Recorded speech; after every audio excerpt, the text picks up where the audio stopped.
ہر قسم کی تعریف اللہ کے لیے، ہم اس کی حمد بیان کرتے اس سے مدد اور مغفرت طلب کرتے ہیں، اور ہم اپنے نفسوں اور اعمال کی برائیوں سے اللہ کی پناہ چاہتے ہیں۔ جس کو وہ ہدایت دے اسے کوئی گمراہ کرنے والا نہیں، اور جسے وہ گمراہ کر دے اسے کوئی ہدایت دینے والا نہیں۔ اور میں گواہی دیتا ہوں کہ ایک اللہ کے سوا کوئی حقیقی معبود نہیں، اس کا کوئی شریک نہیں، اور میں گواہی دیتا ہوں کہ محمد اس کے بندے اور رسول ہیں۔ اے ایمان والو، اللہ تعالیٰ سے اتنا ڈرو جتنا اس سے ڈرنا چاہیے، اور دیکھو مرتے دم تک مسلمان ہی رہنا۔ اے لوگو، اپنے پروردگار سے ڈرو جس نے تمہیں ایک جان سے پیدا کیا اور اسی سے اس کی بیوی کو پیدا کر کے ان دونوں سے بہت سے مرد اور عورتیں پھیلا دیں۔ اس اللہ سے ڈرو جس کے نام پر ایک دوسرے سے مانگتے ہو، اور رشتے ناطے توڑنے سے بھی بچو، بے شک اللہ تعالیٰ تم پر نگہبان ہے۔ اما بعد، سب سے سچی بات اللہ کی کتاب ہے، اور سب سے بہتر طریقہ محمد صلی اللہ علیہ وسلم کا طریقہ ہے۔ سب سے بری بات دین میں نئی ایجادات ہیں، اور دین میں ہر ایجاد بدعت ہے، اور ہر بدعت گمراہی ہے، اور ہر گمراہی جہنم میں لے جانے والی ہے۔ اے مسلمان، اللہ سے ڈر، کیونکہ مسلمان وہ ہے جس کے ہاتھ اور زبان سے لوگ محفوظ ہوں، اور مومن وہ ہے جس کی اذیتوں سے لوگ مامون ہوں۔ رسول اللہ صلی اللہ علیہ وسلم کے خلیفہ ابو بکر صدیق رضی اللہ عنہ نے فرمایا، اللہ کی اطاعت کے ذریعہ اس کا تقوی اختیار کرو، اور اس کے تقوی کے ذریعے اس کی اطاعت کرو۔ تمہارے ہاتھ مسلمانوں کے خون سے، تمہارے پیٹ ان کے مالوں سے، تمہاری زبان ان کے آبرو سے ڈریں، اور اپنے نفس کا محاسبہ ہر سوچ میں کرو۔ اے اللہ کے بندو، ہر سانس میں اللہ سے ڈرو، اپنے دین کے بارے میں اس سے خوف کھاؤ، اپنے تمام معاملات میں اس سے امید رکھو، مصیبت پر صبر کرو، کیونکہ صبر کا ایمان میں وہی مقام ہے جو سر کا جسم میں ہے۔ سر کاٹ دیا جائے تو جسم ختم ہو جائے گا، اور جب تم اپنی عزت کے تعلق سے ایسی بات سنو جس سے تمہیں غصہ آئے تو معاف کر دو، درگزر سے کام لو، یقیناً یہ بڑی ہمت کا کام ہے۔ اللہ نے فرمایا، اور جو شخص صبر کر لے، معاف کر دے، یقیناً یہ بڑی ہمت کے کاموں میں سے ہے۔ عمل ایسے کرو گویا اللہ کو دیکھ رہے ہو، اپنے آپ کو مرنے والوں میں شمار کرو، اور جان لو کہ شر بھلایا نہیں جاتا، نیکی فنا نہیں ہوتی، اور جان لو کہ وہ تھوڑا جو تمہاری ضروریات کو پوری کر دے اس زیادہ سے بہتر ہے جو تمہیں غفلت میں ڈال دے۔ مظلوم کی بددعا سے بچو، جو بھی بندہ دل سے اللہ کی طرف راغب ہوگا، اللہ مومنوں کے دلوں کو رحمت و محبت کے ساتھ اس کی طرف پھیر دے گا۔ ہر معاملہ جس کی روشنی حق کے راستے سے نمودار ہو، اسے کتاب و سنت اور اچھے آداب پر پیش کرو۔ اگر کوئی معاملہ واضح نہ ہو تو اس سلسلے میں ان کی رائے لو جن کے دین اور عقل پر تمہیں بھروسہ ہو، اور جان لو کہ حق کی شہادت یہ ہے کہ دل اس پر آمادہ ہو۔ کیا تم جانتے نہیں کہ رسول اللہ صلی اللہ علیہ وسلم نے فرمایا، اپنے دل سے پوچھو گرچہ فتویٰ دینے والے تم کو فتویٰ دیں، تو قلب سلیم والا ہی اپنے دل سے پوچھ کر اس کے کہنے کے مطابق عمل کرے گا، بیمار دل والا نہیں، کیونکہ بیمار دل کا مالک اگر اپنے دل سے ہلاک کرنے والی چیزیں اور اسی طرح کبیرہ گناہوں کے تعلق سے پوچھے گا تو وہ بیمار دل اسے فتویٰ دے دے گا کہ یہ ساری چیزیں بلا شبہ حلال ہیں۔ ابن تیمیہ نے کہا، دل کو درستی، فلاح یابی، لذت، خوشی، بہتری، سکون اور اطمینان رب کی عبادت، اس سے محبت اور اس کی طرف انابت ہی میں حاصل ہو سکتا ہے۔ گرچہ اسے دنیا کی ساری لذت خیز چیزیں مل جائیں، اسے سکون و اطمینان نہیں ہوگا، کیونکہ وہ ذاتی طور پر اپنے رب کا محتاج ہے۔ لہذا اچھی تعویل کے ذریعے دل کو برے گمان سے بچاؤ، امید کم کر کے حسد سے دور رہو، اپنی حیثیت کو بھلا کر تکبر سے بچو، ہر اس کام کو چھوڑ جو تمہیں عذر پیش کرنے پر مجبور کر دے، اور ہر اس کیفیت سے کنارہ کشی اختیار کرو جو تمہیں تصنع میں مبتلا کر دے۔ اقتداء کے ذریعے اپنے دین کی اور طلب علم کے ذریعے اپنی امانت کی حفاظت کرو، بردبار لوگوں کے آداب سے اپنی عقل کی حفاظت کرو، ہر معاملہ میں اللہ سے مدد طلب کرو، ہر حال میں اللہ سے بھلائی کے خواستگار بنو، اللہ نے جو تمہارے لیے چنا ہے اس پر اعتراض نہ کرو، ہر عمل جس کے ساتھ تم تم اللہ سے ملاقات کے خواہاں ہو اسے اپنے نفس پر لازم کر لو. ہر چیز جسے تم دوسرے کے لیے ناپسند کرتے ہو اسے اپنے اخلاق سے نکال پھینکو. ہر ساتھی جس سے ہر دن بھلائی میں اضافہ نہ ہو اس سے دوستی نہ رکھو اور درگزر سے کام لیتے رہا کرو. اللہ تمہاری حفاظت کرے.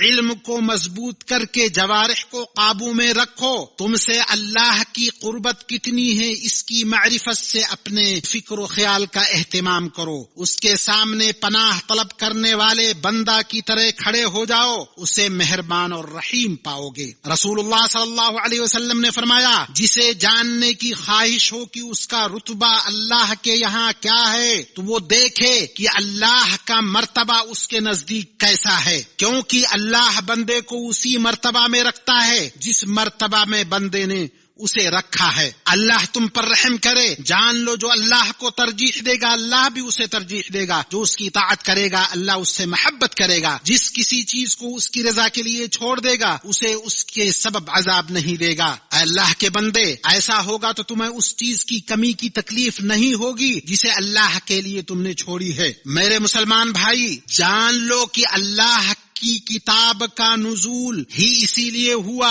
کہ اس کے امر و نہی, خوف و رجا, وعد و وعید کے احکامات پر عمل کیا جائے اور اس کے متشابہ پر ایمان رکھا جائے. اس پرفتن اور مصائب و آلام, حسد, کینہ, کپٹ سے بھرے ہوئے, سزاؤں اور خطروں سے گھرے ہوئے زمانے میں مسلمانوں کو اسلامی نظام پر عمل کی کتنی ضرورت ہے. اس طرح کی ان مکارم اخلاق اور ان کے آداب سے آراستہ ہو جن پر قرآن کریم و سنت مطہرہ نے ابھارا ہے, اور صحیح عقیدہ اور درست منہج پر قائم رہ کر غیر مسلموں کو اسلام کی دعوت دے. تو تم تمام لوگوں کو مال نہیں دے سکتے لیکن تمام لوگوں کے ساتھ اچھے اخلاق سے پیش آ سکتے ہو. یقیناً یہ قرآن وہ راستہ دکھاتا ہے جو بہت ہی سیدھا ہے, اور ایمان والوں کو جو نیک اعمال کرتے ہیں اس بات کی خوشخبری دیتا ہے کہ ان کے لیے بہت بڑا اجر ہے. اللہ رب العزت والجلال ہمیں قرآن کریم کے ذریعے ہدایت دے اور اس کی حکمت و بیان سے فائدہ پہنچائے. اس سے مغفرت طلب کرو, وہ بخشنے والا مہربان ہے.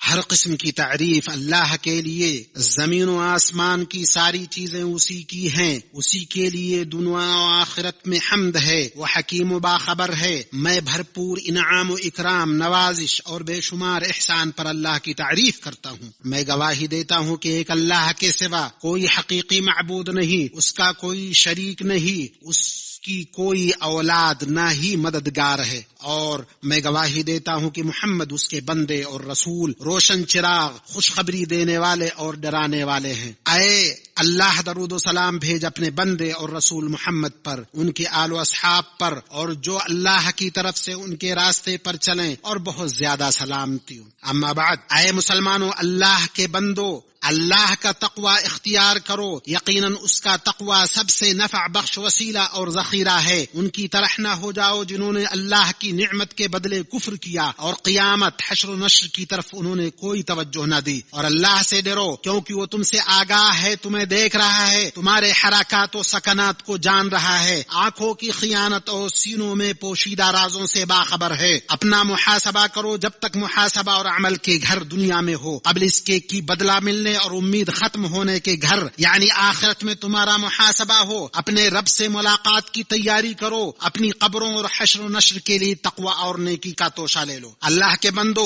غفلت سے بچو, غفلت سے بچو کیونکہ وہ بطلان و بربادی ہے, ہلاکت میں ڈالتی ہے, راستے بند کرتی ہے. اللہ تعالی نے تمہارے لیے جو مقدر کیا اس سے راضی ہو جاؤ. جو بھی اللہ عظیم نے مقدر کیا وہی اچھا ہے. اور درود و سلام بھیجو بشیر و نذیر اور روشن چراغ پر, جنہوں نے فرمایا لوگوں کو سب سے زیادہ جنت میں داخل کرنے والی چیز اللہ کا تقوی اور اچھے اخلاق ہے. ہمیں اللہ نے درود و سلام بھیجنے کا اپنی کتاب مبین میں حکم دیا اور فرمایا اللہ اور اس کے فرشتے پیغمبر پر درود بھیجتے ہیں, مومنو تم بھی ان پر درود اور سلام بھیجا کرو. اے اللہ, درود و سلام, برکتیں اور نعمتیں نازل فرما. روشن چہرہ, تاباں پیشانی والے, حشر میں شفاعت کرنے والے اور جن کی شفاعت قبول کی جائے گی, اپنے بندے اور رسول ہمارے نبی محمد صلی اللہ علیہ وسلم پر. اور اللہ تو راضی ہو جا ان کے چاروں ہدایت یافتہ خلفائے راشدین ابو بکر، عمر، عثمان و علی اور بقیہ تمام صحابہ طیب و طاہر آل بیت سے، مومنوں کی مائیں آپ کی بیویوں سے، تابعین سے اور ان کے ساتھ اپنی رحمت سے ہم سے بھی، اے ارحم الراحمین۔ اے اللہ، اسلام اور مسلمانوں کو غلبہ عطا کر، دین کے دشمنوں کو تباہ کر، اسلام کے قلعے کی حفاظت کر اے رب العالمین۔ اے اللہ، خادم حرمین شریفین اور ان کے ولی عہد کو تو اپنی مرضی اور منشا کے مطابق چلنے کی توفیق عطا فرما اور انہیں بھلائی اور تقوی کی راہ پر چلا۔ اے اللہ، انہیں اور ان کے ولی عہد کو خیر اور بندوں اور ملکی بھلائی کے کاموں کی توفیق دے۔ اے اللہ، ہدایت پر مسلمانوں کو متحد کر دے، بھلائی اور تقوی پر ان کے دلوں میں الفت ڈال دے، ان کی صفوں کو ایک کر دے، ان کی شیرازہ بندی کر، ان کے دشمن اور اپنے دشمن پر انہیں غلبہ دے۔ بلا شبہ تو ہر چیز پر قادر ہے۔ اے اللہ، ہر جگہ مسلمانوں کے احوال کو درست کر دے۔ اے اللہ، ان کے احوال کو درست فرما دے۔ اے اللہ، تمام زندہ مردہ مسلمانوں کو بخش دے، غمزدہ لوگوں کی پریشانی کو ختم کر دے، قرض داروں کے قرض کو ادا کر دے،